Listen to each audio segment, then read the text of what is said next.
गुरु प्यारी सात संगत जी, प्रेम से कहना धन निरंकार जी।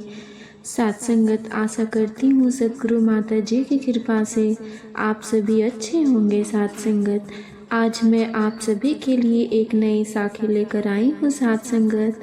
और हमारी आज की साखी का विषय है सात संगत, रोटी और अचार। चलिए फिर आज की ये साखी सुनाते हैं सात संगत जी। सात संगत जी, सुगंधा जी ने सात संगत अपने बेटे साहिल से कहा, बेटा तू मेरे लिए यह हरे रंग की साड़ी लाया है, ये बहुत सुंदर है, लेकिन तू अपनी शामली पत्नी के लिए ये लाल रंग की साड़ी क्यों ले आया? तो सात संगत, लाल रंग की साड़ी में तेरी पत्नी कैसी लगेगी, क्या तू जानता है? ये ताना सुनकर साहिल हैरान हो गया। साहिल बोला, माँ तुम्हें अच्छे से पता है कि मेरे सामने कोई मेरी पत्नी राधिका के रंग का मजाक बनाता है तो ये मुझे अच्छा नहीं लगता, फिर भी तुम हमेशा उसके रूप रंग को लेकर मजाक बनाती रहती हो। तो सात संगत, सुगंधा जी ने सात संगत बड़ी बहू राधिका वहीं खड़ी थी, उसकी आंखों में आंसू आ गई।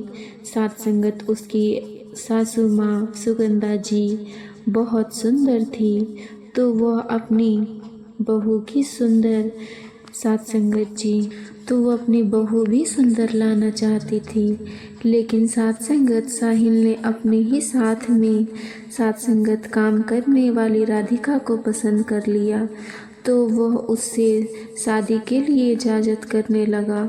इधर साहिल के छोटे भाई प्रमोद के लिए अच्छे घरों से रिश्ते आ रहे थे, तो प्रमोद का रिश्ता दीपिका से तय हो गया। लेकिन सात संगत जी, दीपिका दिखने में बहुत सुंदर थी। उसके चेहरे के रंग को देखकर ऐसा लगता था मानो किसी ने दूध में केसर घोल दिया हो।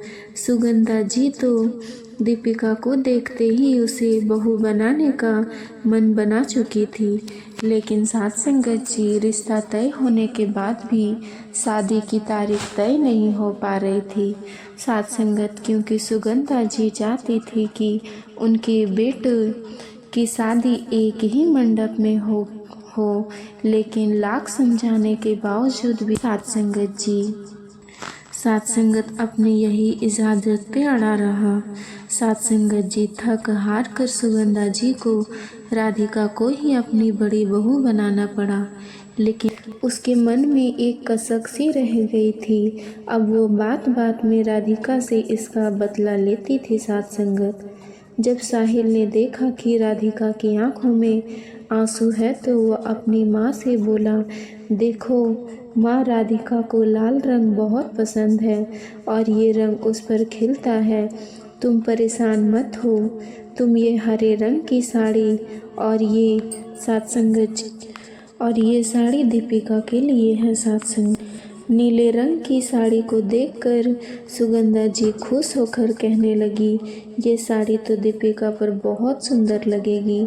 फिर उन्होंने दीपिका को आवाज़ लगाकर कहा, देखो तुम्हारे भैया तुम्हारे लिए साड़ी लेकर आए हैं। वैसे तो साहिल किसी काम के सिलसिले में दूसरे शहर गया हुआ था, तो सात संगत इसी वजह से वो दूसरे शहर से सबके लिए साड़ी लेकर आया था। लेकिन घर आते ही उसकी पत्नी राधिका की आंखों में जो आंसू आ गए थे, यह देखकर उसका मन खराब हो गया। सात संगत दीपिका कमरे से बाहर आई तो अपने लिए साड़ी देखकर खुशी से चहक हुई सात संगत जी और बोली, आपका बहुत धन्यवाद भैया, मुझे तो यह रंग बहुत पसंद है। और सात संगत जी, भाभी आपके लिए कौन सी साड़ी लाई है?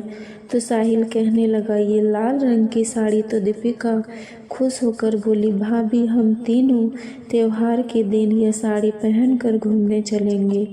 अपनी देवरानी की इस बया से राधिका मुस्कुरा उठी और सात संगत अपनी साड़ी लेकर बुझे हुए मन से वो अपने कमरे में चली गई। तो सात संगत, सुगंधा जी ने मन ही मन बोला, ऐसी काली कल्टी लड़की के साथ बाहर घूमने कौन जाएगा, लेकिन उनकी यह बात उन्होंने जुबान पर नहीं लाई थी।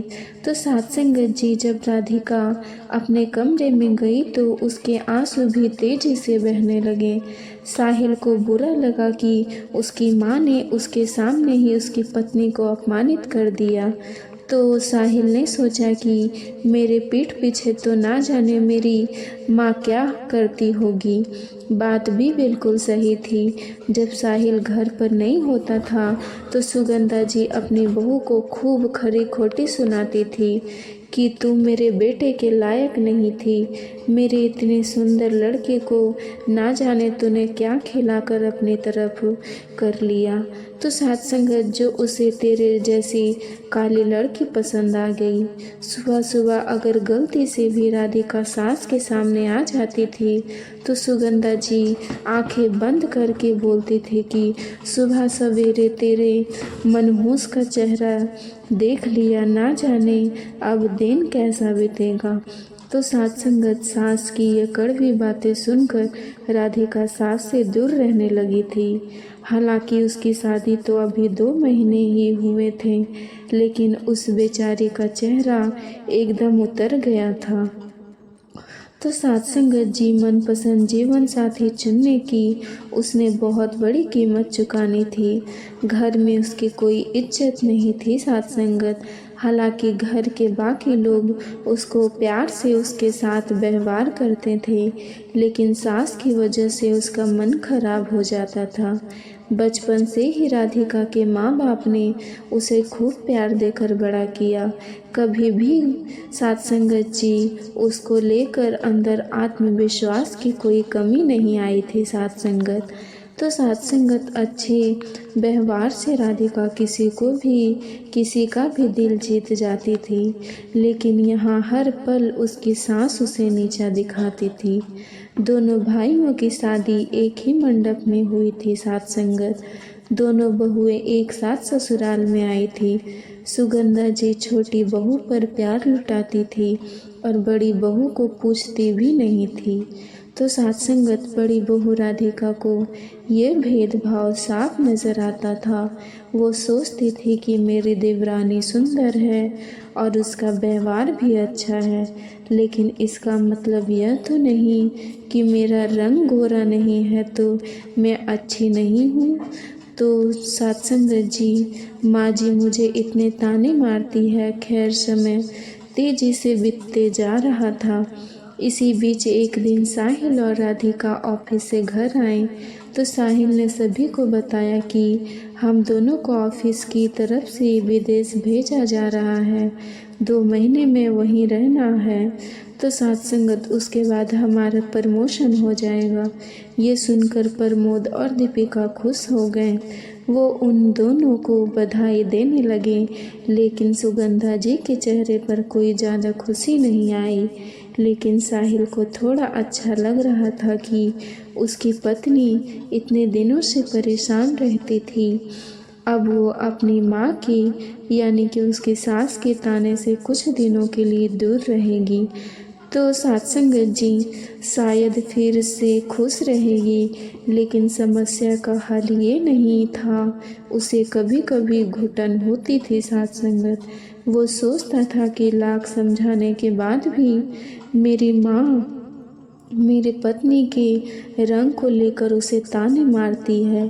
क्या कभी मेरी माँ ने मेरी पत्नी के गुणों को देखा है, कभी समझा है? क्या कभी इस घर में मेरी पत्नी को मान सम्मान मिल पाया? तो सत्संगत साहिल सोचता था कि कहीं मैंने राधिका से शादी करके राधिका के साथ अन्याय तो नहीं कर दिया। तो सत्संगत जी, इसे भी एक अच्छा ससुराल मिलना चाहिए था, लेकिन मेरी वजह से इसे ऐसी सास मिल गई जो इसके रंग को लेकर इसके ताने को मारती है। पत्नी के साथ साथ अब साहिल भी दुखी रहने लगा, लेकिन सत्संगत इस बात से सुगंधा जी को फर्क नहीं पड़ता था। उन्हें बस यही दिख रहा था कि साहिल ने उसकी मर्जी के खिलाफ शादी की थी, तो फिर वह खुश रही ही नहीं सत्संगत जी। तो सत्संगत जी उनसे कोई मतलब नहीं था। कभी कभी सत्संगत जी कोई माता पिता इतने निष्ठुर हो जाते हैं सत्संगत, उनके बच्चे तकलीफ़ में होते हैं, फिर भी माँ बाप को फ़र्क नहीं पड़ता सत्संगत।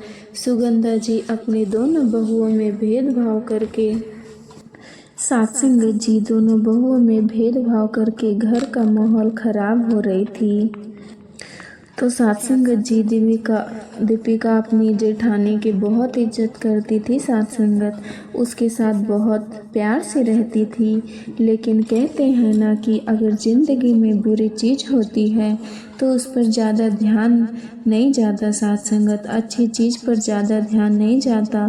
उसी तरह से राधिका को भी बाकी लोगों का प्यार नहीं दिखता था सत्संगत, बस सास की बातें चुभती थी सत्संगत। एक सप्ताह के बाद साहिल और राधिका ट्रेनिंग के लिए घर से चले गए थे। इतने महीने के बाद दीपिका को पूरी तरह से घर संभालने की जिम्मेदारी मिली थी। दीपिका भी घर पर रहकर बच्चों को ट्यूशन पढ़ाती थी, तो ज़्यादातर वो अपनी पढ़ाई में ही लगी रहती थी। अब उसकी जेठानी घर नहीं थी सत्संगत, तो घर के सारे कामों की जिम्मेदारी उस पर आ गई थी। तो ऊपर से वो अपना बनाव श्रृंगार भी खुद से कर लिया करती थी, क्योंकि उनसे कोर्स भी किया हुआ था। अब सत्संगत आसपास की कुछ औरतें उसके पास आ जाती थी यही सब काम करवाने के लिए, तो उनसे भी व्यस्त रहती थी सत्संगत। ऐसे ही एक दिन सुबह सवेरे सुगंधा जी थोड़ा बीमार थी। वो बिस्तर से उठ नहीं रही थी। चाय नाश्ता मिलने में देर होने लगी तो वो उठकर बाहर आई। उन्होंने देखा कि उनकी छोटी बहू बच्चों को पढ़ाने में व्यस्त थी। सत्संगत जी वो हैरानगी से बोली। तो दीपिका बोली कि माँ जी, इन बच्चों का कल एग्ज़ाम है, इनकी परीक्षा है, तो मैं थोड़ा व्यस्त हूँ, आप खुद ही बना लीजिए। सत्संगत जी मन मारकर सुगंधा जी रसोई में गई, नाश्ता बनाने लगी। वैसे तो उन्हें बुरा लग रहा था कि बहू के होते हुए उन्हें काम करना पड़ रहा है, लेकिन अब दीपिका उनकी मनपसंद बहू थी, तो उन्होंने दीपिका को कुछ भी नहीं बोला। नाश्ता बनाने के बाद दीपिका बोली, माँ जी मुझे कुछ ज़रूरी सामान खरीदने बाज़ार जाना है, मैं जा रही हूँ। अगर दोपहर में आने में देरी हो जाएगी तो मैं बाहर ही खाना खा लूँगी, आप अपने लिए कुछ बनाकर खा लेना। तो सत्संगत जी सुगंधा बोली, मेरी तबीयत ठीक नहीं है, मैं सोच रही हूँ दवाई खाकर सो जाऊँ। दीपिका लापरवाह से बोली, तो दवाई खाकर सो जाइए, मना किसने किया है। इतना कहकर वो बाजार के लिए निकल गई। तो सुगंधा जी को बुरा लगा, तो सत्संगत जी दवाई लेकर वो सो गई। दोपहर में जब उनकी नींद खुली तो दीपिका घर पर नहीं आई थी। उन्होंने दीपिका को फ़ोन किया तो वह बोली कि मैं शाम तक ही घर आ पाऊँगी, आप कुछ बनाकर खा लीजिए। आप सुगंधा जी को भूख लग रही थी। सत्संगत रसोई में जाकर उन्हें खिचड़ी बनाई और खा ली। सत्संगत शाम को वो गुस्से में भरी पड़ी थी। मुझे बीमार सास को घर में छोड़कर बहू बाज़ारों में घूम रही थी। थोड़ी देर के बाद दीपिका घर आई सत्संगत तो अपने कमरे में चली गई। थोड़ी देर के बाद उनका छोटा बेटा प्रमोद भी घर आ गया। प्रमोद को देखते ही सुगंधा जी बोली कि मेरी पत्नी मेरा बिल्कुल ध्यान नहीं रखती। तो सत्संगत जी मैं बीमार हूँ, बस मुझे अपनी पड़ी है। प्रमोद बोला, माँ ये क्या बोल रही हो, पहले तुम्हें भाभी बुरी लगती थी, अब तुम्हें मेरी भी बुरी लग रही है। तो सत्संगत बुढ़ापे में कौन सी बहू तुम्हारी सेवा करेगी। इतना कहकर वो भी अपने कमरे में चला गया। थोड़ी देर के बाद दोनों तैयार होकर कमरे से बाहर आए। प्रमोद बोला, माँ मेरे एक दोस्त के घर पर पार्टी है, हम जा रहे हैं। सुगंधा जी बोली, और मेरा बेटा रात का खाना। प्रमोद के कुछ बोलने से पहले दीपिका बोल पड़ी, माँ जी सुबह की रोटी रखी हुई है और अचार तो घर में ही आप रोटी अचार खा लेना। सुगंधा जी हैरानियत। प्रमोद लापरवाह से बोला, तो हाँ माँ, क्या तुम्हें दिख नहीं रहा कि मेरी पत्नी अब तैयार हो चुकी है? अगर ये रसोई में जाएगी, इसके कपड़े बेकार खराब हो जाएंगे। साथ संगत, तुम रोटी अचार खा लेना। सुगंधा जी गुस्से में बोली, आज तक मेरी बड़ी बहू ने कभी मेरे खाने पीने में लापरवाही नहीं दिखाई। मेरे बीमार होने पर वो बड़े प्रेम से मुझे खाना खिलाती थी, और तुम्हारी इतनी हिम्मत कि तुम मुझे रोटी अचार खाने के लिए बोल रहे हो? क्या मेरे इतने बुरे दिन आ गए हैं? प्रमोद हंसते हुए बोला, माँ, भाभी ने इतना किया फिर भी वो आखिरी अच्छी बहू कहाँ है? तुम तो उनके रंग को लेकर हमेशा उन्हें ताने मारती रही। साथ संगत जी, मेरी पत्नी भले ही तुम्हें रोटी अचार खाने के लिए कह रही है, लेकिन अच्छी तो यही ना, क्योंकि यह सुंदर है। क्या आज ये सुंदर नहीं लग रही? बेटी की इस बात से सुगंधा जी एकदम से चुप हो गई। तो साथ संगत प्रमोद बोला, माँ, किसी भी व्यक्ति के रूप रंग नहीं, बल्कि उसके गुणों से उनकी पहचान होती है। इसीलिए शायद आज तुम्हें मेरी पत्नी पर इतना गुस्सा आ रहा है। सुंदर होने के बावजूद सुगंधा जी पका हो गई। तो साथ संगत जी, प्रमोद अपनी पत्नी को लेकर वहाँ से निकल गया। सुगंधा जी अपना सर पकड़कर बैठ गई और सोचने लगी कि यह मैंने क्या कर दिया। मेरी बड़ी बहू कितनी अच्छी है, फिर भी मैंने बार बार उसके रंग को लेकर ताना मारा। साथ संगत जी, छोटी बहू वैसे तो सुंदर है, लेकिन आज उसने मुझे रोटी अचार खाने के लिए क्यों बोला? सोचते सोचते वह रो पड़ी। साथ संगत, जब से बड़ी बहू विदेश गई थी, एक बार भी उन्होंने अपनी बड़ी बहू से बात नहीं की थी। उन्होंने तुरंत ही बड़ी बहू को फ़ोन लगाया और रोते हुए बोली, कैसी हो तुम? तुम्हें तो मेरी याद ही नहीं आती होगी ना? तो सास की बातों में नरमी देखकर राधिका हैरान हो गई। साथ संगत, वो रोते हुए बोली, ऐसी बात नहीं माँ जी। तो सुगंधा जी बोली, बहू, तुम लोग जल्दी आ जाओ, यहाँ मेरा मन नहीं लग रहा। आज जब तुम इधर साथ संगत घर में नहीं हो, तब मुझे तुम्हारी कद्र महसूस हो रही है। मुझे माफ़ कर देना, मैंने तुम्हें हमेशा ताने मारे, लेकिन साथ संगत, तुम तो मेरा कितना ध्यान रखती थी। बोलते बोलते वह रो रही थी। साथ संगत, उधर राधिका की आंखों से आंसू बह रही थी। राधिका ने सोचा, चलो कम से कम मेरी सास को उनकी गलती समझ तो आई। तो साथ संगत, राधिका ने कहा, माँ जी, बस कुछ दिनों की बात है, फिर मैं आ जाऊंगी। थोड़ी देर और थोड़ी बातें करने के बाद राधिका ने फ़ोन रखा। अब साहिल राधिका को देखकर मुस्कुरा रहा था और राधिका को उसने बताया, साथ संगत, चलो हमारी योजना सफल रही। मैंने और प्रमोद ने मिलकर ये योजना बनाई कि दीपिका ने माँ के साथ थोड़ा बुरा व्यवहार किया और माँ को उनकी गलती समझ में आ गई। साथ संगत, ये सुनकर राधिका को अपने देवर और देवरानी पर प्यार आया कि उन लोगों ने उसके बारे में सोचा। तो साथ संगत जी थोड़ी देर के बाद प्रमोद और दीपिका भी खाने लेकर घर आ गए थे। दोनों को घर में देखकर सुगंधा जी हैरान थी। प्रमोद बोला, माँ, बस हमें तो तुम्हारी गलती का एहसास करवाना था। ये हमने योजना बनाई थी। हम तुम्हारे लिए बाहर से खाना लेकर आए हैं और हम किसी पार्टी में नहीं गए थे। तो सुगंधा जी गुस्से में बोली, तो फिर यह बाहर से खाना किस खुशी में लाए हो? प्रमोद हंसते हुए बोला, माँ, तुमने अपनी बड़ी बहू को भी प्यार से स्वीकार कर लिया ना, बस इसी खुशी में। ये सुनकर सुगंधा जी हंस पड़ी और कहने लगी, तुम लोगों ने आज सच में मुझे मेरी गलती का एहसास करवाया। तो साथ संगत, अगर तुम लोग मेरे लिए सब कुछ करते रहते तो शायद मुझे मेरी गलती समझ ना आती।